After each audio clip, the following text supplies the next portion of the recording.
someone who was a survivor. But it's also encouraging for the team because they did drilling, sniffer dogs in, and then eventually there's one person. And for me, who have seen some of the survivors, as I say, the hospitals, the most profound thing that one would say, some of them say that you came back. You came back in the sense that they were assuming, some of them assuming that probably just abandoned. But they remember when they are drilling and then they're hearing the voices, that we were looking for them. Like one was just sharing at the hospital, was sharing, although his condition is not supposed to be focused on his condition, but for him, it was about being thankful that he came back. He was sharing how he was with the others who ended up being picked up earlier, like on Monday, others on Wednesday, and then he was left alone. And then he thought that's the end of it. But when he saw the camera and then people said that you are coming to me, he was so excited.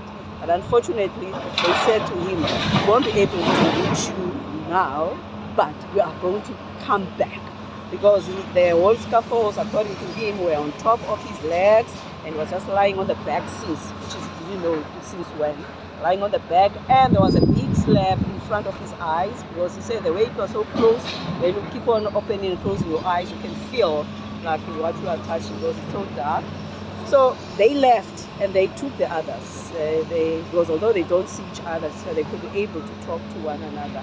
So they left, but down the line, he saw and then it was the drilling that was happening on top of his head. And they thought, oh, they're going to drill me on. Only to realize that they were dropping the oxygen and the water. For him, it's about, you came back. You came back. And he realized that we came back after 2 days.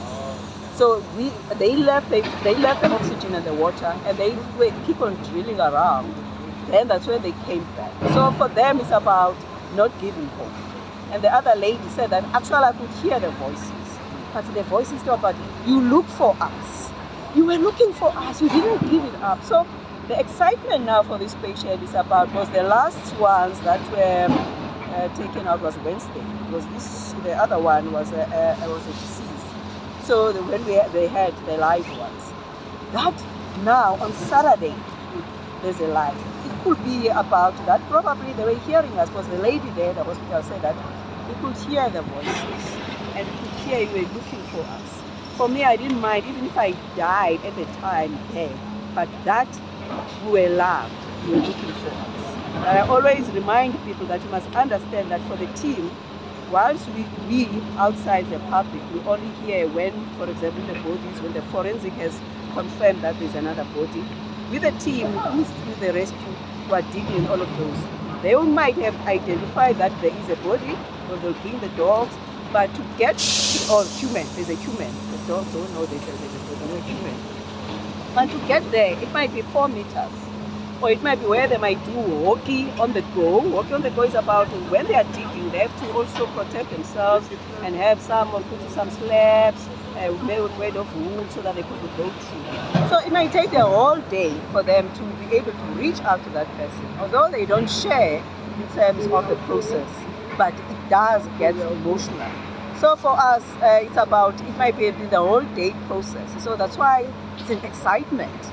Every life matters. Can you disclose any details of the survivor? Which one? This one? Yes. No, we can't. But what I can say that according to the team, EMS were stabilizing him, and also, of course, I'm a health professional. So far, vital signs are normal, despite that the person hasn't been eating for the whole day. They tested the sugar, they tested the blood pressure, and everything. Now at the hospital, they'll do the thorough check. It was just about the screening around that. Because he was talking throughout all the way until the hospital, who he was not confused, he was fine, and where he's from, and also what was happening, and also how it started, just like the others who were in the hospital.